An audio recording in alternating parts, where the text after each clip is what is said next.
Hi, welcome to ConflictStory, where we bring you the best and most fascinating stories just for you. Let's dive right into one of those stories. It begins like this. The notification sound hit my phone like a slap across the face, sharp, invasive, cutting through the morning quiet of my porch where I sat with my coffee, watching the sunrise paint the hills behind our little community. 62 years old, and I thought I'd seen everything the world could throw at me. 25 years as an investigative journalist, digging through corruption, lies, and corporate schemes that would make your head spin. I'd covered war zones, political scandals, and mob trials. But nothing, absolutely nothing, had prepared me for the digital ambush that was about to turn my quiet retirement into a battlefield. The screen glowed with a message from something called Harmony Hills Homeowner Association Connect. I'd never downloaded this app, never signed up for anything like it. But there it was, bold as brass, telling me I had committed a violation. Unauthorized structure detected, metal gate, fine assessed, $500. Access to community amenities suspended pending compliance. Below the text was a photo. My gate, the same wrought iron barrier I'd installed 3 years ago when Martha and I first moved here. The photo was taken from above, crystal clear, professional quality. A drone photo. I set my coffee down with shaking hands, not from age, but from the kind of rage that starts in your gut and spreads like wildfire. This was my property, my gate, on my land. I walked to the edge of my porch and looked toward the gate in question. It was a simple thing, nothing fancy, just a basic security measure between my backyard and the old hiking trail that ran behind our row of houses. The trail had been abandoned for years, overgrown with weeds and littered with debris. Nobody used it, nobody cared about it. Until now, apparently. As I stood there, squinting against the morning sun, I heard it, a low mechanical whirring. High above, maybe 50 feet up, a small drone hovered like a mechanical vulture. Its camera lens caught the light as it turned, focusing on me. For a moment, man and machine stared at each other across the divide between old and new, between privacy and surveillance. Then it darted away, disappearing over the roof lines like it had never been there at all. I tried calling the number listed in the app. After 5 minutes of automated menus, I was connected to a chatbot, not a person, a program. "Hello, I'm Harmony, your digital community assistant. How can I help you today?" The chipper, synthetic voice made my teeth ache. I explained my situation, my anger building with each word. The response was immediate and cold. "Your concern has been logged. A community representative will review your case within 3 to 5 business days. Thank you for using Harmony Hills Connect." 3 to 5 business days, for a gate I'd owned for 3 years, on land I'd paid for with 40 years of honest work. That afternoon, I walked over to see my neighbor Linda Chen. She was 30-something, worked in tech, always friendly when we passed on the street. I found her in her garage, hunched over a laptop, surrounded by computer equipment that looked like it belonged in a NASA control room. "Frank," she said, looking up with a smile that quickly faded when she saw my expression. "What's wrong?" I showed her the notification. Her face went pale as she read it. "Oh no," she whispered. "It's starting." "What's starting?" Linda glanced around nervously as if the walls might have ears. "Come inside. We need to talk." Her kitchen was modern, spotless, decorated with certificates and awards from various tech companies. She poured us both coffee and sat across from me at her granite island. "Frank, what do you know about our new Homeowner Association president?" "Carl Morrison, just that he got elected last month. Seems efficient. All those digital upgrades, the new website, the community app." I trailed off, understanding dawning. "This is his doing?" "He's not just efficient, Frank. He's dangerous." Linda pulled out her own phone, showing me the Harmony Hills Connect app. Her version looked different from mine. More features, more options.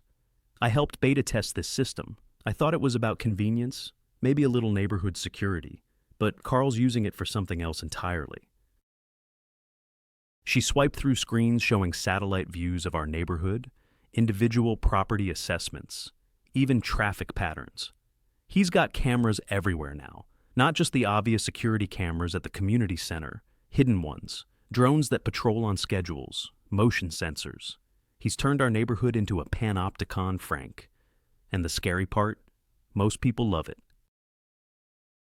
I stared at the screen, watching red dots move along the streets, residents going about their daily lives, unaware they were being tracked like lab rats. This can't be legal. It's all technically above board. Smart city initiatives, community safety programs, efficiency upgrades. He uses all the right buzzwords. The city council loves him. The tech companies sponsoring the equipment love him. And the residents, she shook her head. They feel safer. Crime's down, property values are up, and everyone gets a monthly digital newsletter with charts and graphs showing how wonderful everything is. But he's got too much control, and he's not using it just for safety. Last month, Mrs. Peterson got fined for hanging laundry outside. Apparently, it violated the aesthetic standards detected by the visual monitoring system. The Johnsons got a warning for having friends over 3 nights in a row, excessive visitor traffic, and now you, with your gate. I felt that familiar tingle, the one I used to get when I was on the trail of a big story, the sense that something rotten was hiding just beneath the surface, waiting to be exposed. Linda, I need to ask you something, and I need you to be honest. Is there something about this Carl Morrison that doesn't add up? She was quiet for a long moment, staring into her coffee. Frank, you know how I make my living, right? Network security, data analysis, digital forensics. It's what I do. She looked up at me. The company that provides all this smart city equipment, all the software, all the monitoring systems, it's called Meridian Digital Solutions. Want to guess who owns it? Carl Morrison. His cousin, Sarah Morrison Wang. But here's the kicker. Carl's been steering every tech contract for the past year straight to Meridian. Sole source procurement, emergency authorizations, you name it. He's not just running our neighborhood, Frank. He's making money off every single surveillance system he installs. The pieces clicked into place like tumblers in a lock. This wasn't about community safety or property values. This was about control and profit, and the kind of systematic abuse of power that I'd spent my career exposing. But this time, it wasn't some distant corporation or corrupt politician. This was my home, my street, my neighbors. I need proof, I said. Linda nodded slowly. I was hoping you'd say that, because Frank, I've been keeping records, screenshots, financial data, contract documents. I've been waiting for someone with your expertise to help me figure out what to do with it all. She led me to her home office, where multiple monitors displayed streams of data that made my head swim. It gets worse, Frank, much worse. The system isn't just monitoring for violations. It's learning, profiling, building behavioral patterns for every resident. And Carl's been using that data to target people. Target them how? People who ask too many questions at community meetings suddenly get violations for minor infractions. People who vote against his proposals find their internet speeds mysteriously throttled or their smart home systems glitching. Mrs. Chen down the street, no relation, different Chen, she complained about the new assessment fees last month. 2 days later, her credit card was flagged for suspicious activity. Her online banking was frozen, and she got a visit from code enforcement about her fence height. My blood ran cold. This wasn't just corruption. This was persecution, systematic and digital, harder to prove and easier to deny than the old-fashioned kind. How long has this been going on? 6 months, maybe more, but it's accelerating. And Frank, she turned to face me, her expression grave. I think you just became his newest target. As if summoned by her words, my phone buzzed again. Another notification from Harmony Hills Connect. This time, it wasn't about my gate. It was a friendly reminder that all residents were required to maintain updated contact information, including social media profiles, for emergency communication purposes. There was a deadline, 48 hours, and a penalty for non-compliance, $200 per day. I stared at the screen, feeling the weight of invisible eyes watching me, digital ears listening to every word. Carl Morrison had just declared war on my privacy, my property, and my right to live peacefully in my own home. He'd picked his target well, a retired journalist with investigative instincts and a stubborn streak a mile wide. But Carl Morrison had made one crucial mistake. He'd assumed that because I was old school, I was helpless against his high-tech tyranny. He'd assumed that because I didn't understand his digital weapons, I couldn't fight back. He was about to learn just how wrong he was. That evening, I sat on my porch again, watching the sun set behind the hills. The coffee had gone cold hours ago, but I barely noticed. My mind was racing, putting together the framework of a plan. I'd spent decades learning how to hunt predators who hid behind systems and institutions. The technology was new, but the fundamental corruption was as old as humanity itself. Somewhere overhead, I heard the faint whir of drone rotors. Let him watch, I thought. Let him think he's got me cornered and helpless. Because tomorrow, the old journalist was going to start doing what he did best, digging for the truth. And once I found it, Carl Morrison was going to discover that some fights aren't won with algorithms and surveillance systems. Sometimes they're won by men who remember what it means to fight dirty. I spent that night pacing the length of my study, the soft glow of the desk lamp casting long shadows against the walls lined with books and memories. Sleep had become a stranger to me, chased away by the constant buzz of digital paranoia that now infected every corner of my once peaceful home.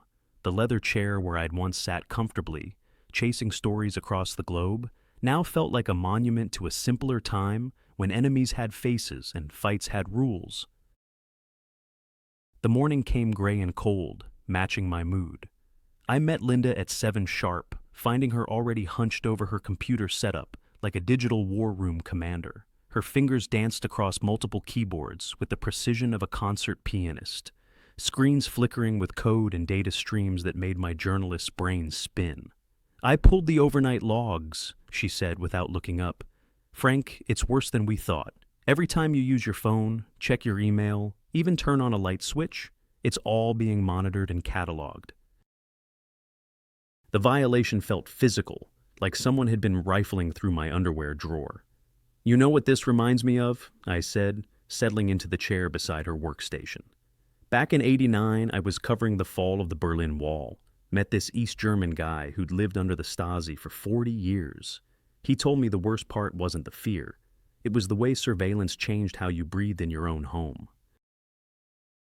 Linda paused her typing, looking at me with those sharp, intelligent eyes. "That's exactly what Carl's doing. He's changing how people live, think, even feel safe in their own neighborhoods. And the sick part? Most of them are grateful for it." We decided our next move needed to be surgical, a direct probe into Carl's operation to see how deep the rot went. Linda had been monitoring the community forums where residents posted complaints, and she'd noticed a pattern. "Look at this," she said, pulling up a series of posts. "Mrs. Henderson complains about excessive fines on Monday. Tuesday, her smart doorbell starts malfunctioning. Wednesday, her internet goes down. Thursday, she posts an apology and withdraws her complaint." Coincidence? I asked, though I already knew the answer. At 17 similar patterns in the last 3 months. Carl's not just monitoring complaints, he's punishing them. I felt that familiar tingle in my fingers, the one I used to get when I was closing in on a big story. But this time, it was personal. This wasn't some corrupt politician in a distant capital. This was my neighbor, targeting my community, using technology like a weapon against people who trusted him. That afternoon, I started making house calls, not as Frank the retiree, but as Frank the investigative journalist. I'd forgotten how good it felt to slip back into that old skin, to feel the weight of purpose in my step. Door by door, I began collecting stories, small violations that added up to a picture of systematic intimidation. The Hendersons told me about their mysterious smart home malfunctions. The young couple on Maple Street described being fined repeatedly for excessive visitor traffic after hosting their book club 3 weeks in a row.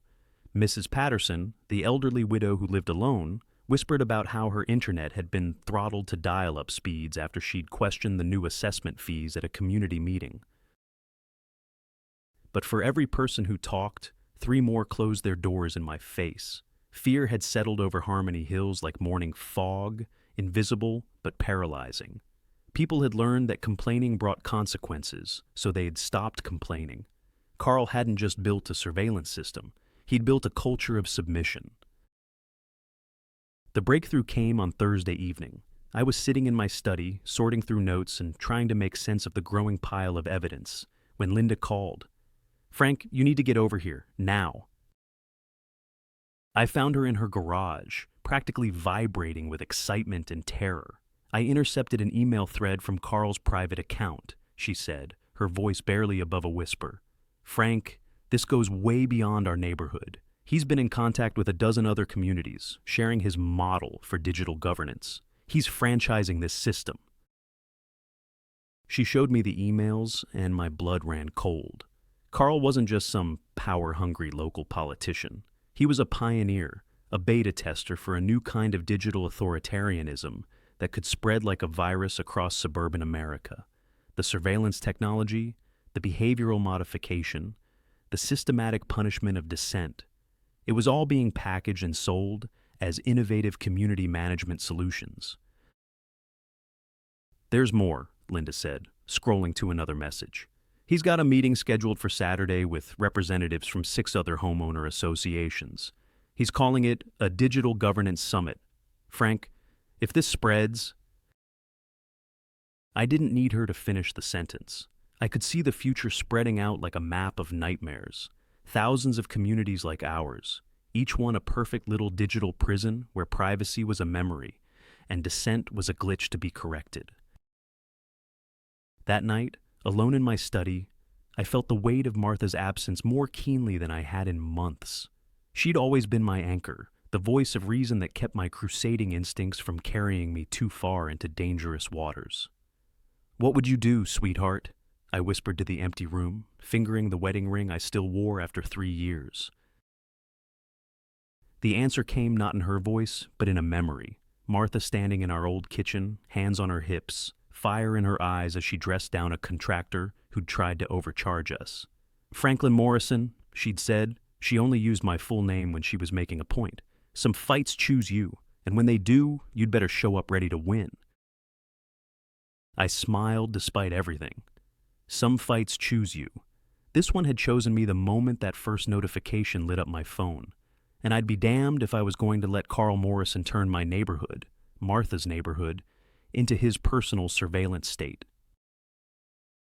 But as I sat there, planning my next move, my phone buzzed with a message that made my heart skip. It was from an unknown number, but the message was crystal clear. "We know you've been asking questions, Frank. Some doors are better left unopened. Consider this your final warning." The screen went dark, leaving me staring at my own reflection in the black glass. For the first time since this whole nightmare began, I felt genuinely afraid, not of Carl Morrison, but of how far he might be willing to go to protect his digital kingdom, and more importantly, how far I'd have to go to tear it down. Outside my window, I heard the familiar whir of drone rotors, but this time, it wasn't just passing by. It was hovering, waiting, watching. Carl Morrison had just escalated our private war into something much more dangerous. And frankly, I couldn't wait to show him what an old journalist could do when he stopped playing by the rules.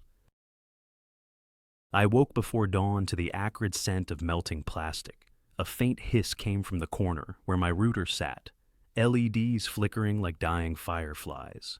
Someone had pushed a firmware update at 4:13 a.m., bricked the unit, and left me digitally blind. Outside, the sky was still charcoal, but I could feel Carl's eyes everywhere, a swarm of invisible mosquitoes drawing data instead of blood. I unplugged the router, dropped it into a metal trash can, and doused the smoldering shell with hose water that steamed in the cold. The hiss sounded like a snake retreating, but the damage was done. My internet, my phone, every smart bulb in the house. Dark. An hour later, a glossy SUV rolled up. Community logo gleaming on the door. 2 private security contractors stepped onto my lawn, shoulders squared, earpieces glinting. One rapped on my door with knuckles that meant business. "Mr. Franklin," he said through the wood, voice silky and menacing, "the Homeowner Association has flagged your residence for a safety inspection. Please open the door." I pictured them cataloging every room with body cams, planting devices while they pretended to check smoke alarms. Not today. I cracked the door an inch. "Inspection postponed," I said. "Come back with a warrant or better coffee." I shut the door, heart pounding in my throat. They lingered, exchanged a look, then retreated, tires crunching the gravel with deliberate slowness, like a promise they'd return. For the first time in years, adrenaline made my palms sweat the way it had in war zones. Funny how tyranny smells the same, whether it wears camouflage or a polo shirt with a community logo. I grabbed an old flip phone from my desk drawer, one of those indestructible relics that never got the memo about 4G. No GPS, no apps, just a stubborn signal. I dialed Linda using a code we'd agreed on. 3 rings, hang up, call again. Within minutes, she was at my back gate, hoodie up, eyes blazing. "They're moving fast," she whispered, slipping inside. "Carl posted a notice to the board at 5 a.m. Claims you've been tampering with critical infrastructure. They'll try to get a cease and desist by noon." I laughed, a dry, humorless bark. "Let them. By noon he'll be too busy swallowing his own words." But first I needed the nadir, the gut punch that would make even the bravest man doubt the fight. It arrived at 9:17 a.m. in the form of 2 sheriff's deputies with a search order for suspected cyber intrusion equipment. Carl had friends downtown, and they'd worked fast. The deputies were polite, almost apologetic, yet methodical as they boxed up my desktop tower, hard drives, even Martha's old laptop that still held her recipe files and half-finished novel. Watching them carry away that silver reminder of her felt like losing her all over again. A second funeral delivered by bureaucrats. When they left, silence flowed into the house like rising water. I sank onto the sofa, hands shaking, and for one terrible minute, the fight drained out of me. The room felt enormous and empty, a canyon echoing with Martha's absence. I could almost hear her say, "Frank, it's just stuff. Get up." I did, because the one thing Carl hadn't confiscated was my brain, and the plan Linda and I had built there was still intact. By afternoon, we were in her garage, surrounded by humming servers she'd shielded behind layers of encryption thicker than a bank vault door. The sting would go ahead tonight. Linda's part was digital sleight of hand, forging email headers to make it appear that an investment firm from Austin wanted Carl as a paid consultant to replicate Harmony Hill's smart governance model nationwide. Greed is a magnet, strong, silent, irresistible, and Carl was full iron. The bait included an invitation to a private dinner at the vacant model home on the edge of the subdivision, 7 o'clock sharp. He accepted in 6 minutes flat, requested anonymity, and, bless his vanity, asked if the meeting could be recorded for future reference. Sometimes a man builds his own gallows and stains the wood while he's at it. I handled the theater. A retired stage actor friend owed me a favor. 30 minutes after my call, he was driving up from the city with a tailored suit and a Texas twang rich as molasses. We rehearsed our lines while Linda wired the dining room with pinhole cameras smaller than shirt buttons. The model home smelled of fresh paint and empty promises. Outside, cicadas tuned their evening orchestra, oblivious to the history about to unfold under the dim chandelier. 7 on the dot, Carl arrived. He wore a navy blazer that probably cost more than my first car, and confidence dripped off him like cologne. The actor, calling himself Mr. Holloway, ushered Carl to the head of the mahogany table where a single folder waited, blank pages inside. I watched from the pantry through a peephole drilled minutes earlier, headset feeding me every word. Carl didn't need prompting. He launched into a monologue worthy of Wall Street, outlining revenue streams from service contracts, data analytics resale, and behavioral compliance microfees. He bragged about predictive models flagging dissenters before they caused trouble. Then he leaned forward, voice dropping to a conspiratorial purr. Take this one neighbor. Old journalist thinks he's clever. We flagged him months ago. Little pressure, couple fines, he'll fold. People like that always do. I felt a pulse of white-hot anger but held position. Let him talk. Let him hang himself with velvet rope. For 35 minutes, Carl painted a masterpiece of arrogance, confessing to contract rigging, privacy violations, and intimidation tactics, all while the cameras drank in every syllable. At the end, he lifted his glass of Pinot like a victory trophy. So, gentlemen, shall we discuss numbers? That was my cue. I stepped out of the pantry, recorder in hand. The look on Carl's face traveled the entire emotional alphabet in 3 seconds. Surprise, anger, fear, denial. Evening, Carl, I said. Mind if I join? He lurched to his feet, stammering about trespassing. The actor removed his wig, broke character with a grin, and said, Show's over, Mr. Morrison. Linda appeared in the doorway, laptop open, feeds from every camera displayed like a mosaic of guilt. For a heartbeat, Carl weighed his options. Fight, flee, scream legal threats. Instead, he collapsed into the chair, as if the air had been sucked from his lungs. Metaphorically, the empire he'd built was a glass cathedral, and we'd just thrown a brick through its stained glass heart. We didn't call the news. We didn't upload the video. That would have made us predictable, and predictable enemies are easy to counter. Instead, Linda sent Carl a single encrypted file and a message. You resign tonight, transfer full admin rights to an interim committee, wipe all resident data from Meridian servers, and reimburse every fine issued under your tenure. Do that in 24 hours, and this recording stays in a safe deposit box. Fail, and it goes to the state attorney's office, with copies to every association you're courting. You powerful men fear courts, but they fear markets more. By midnight, Carl had posted a rambling letter to the community portal citing health reasons for his immediate resignation. At dawn, a moving truck idled in front of his house, engine purring like a nervous cat. By lunch, the Savills real estate sign swung gently on his lawn, and the digital fortress he'd erected began to flicker offline, one sensor, one camera, one drone at a time. The neighborhood didn't throw me a parade. Good. I wasn't in it for applause. But word spread in the quiet way truth does, slipping under doors and between blinds. People started talking on porches again. Kids rode bikes without a flying GoPro shadow tracing every turn. The air felt lighter, as if someone had opened a window in a room that had been sealed too long. There was a price, of course. The sheriff never returned Martha's laptop. Chain of custody paperwork, lost in transfer.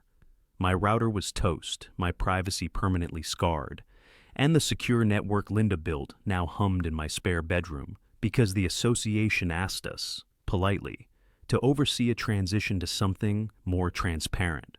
So much for retirement. I'd traded quiet mornings for committee meetings, coffee for cold code audits, but I slept better than I had in years. On the first evening of true silence, no drones, no system pings, I sat on the porch with a fresh router still in its box at my feet. The horizon blazed orange, the sky stretching wide like a promise. I raised my mug to the spot where a drone used to hover and murmured, Martha, we showed up ready to win. The wind answered with the faint rustle of leaves, and for a moment I swear it sounded like her laugh, light and proud and wonderfully free.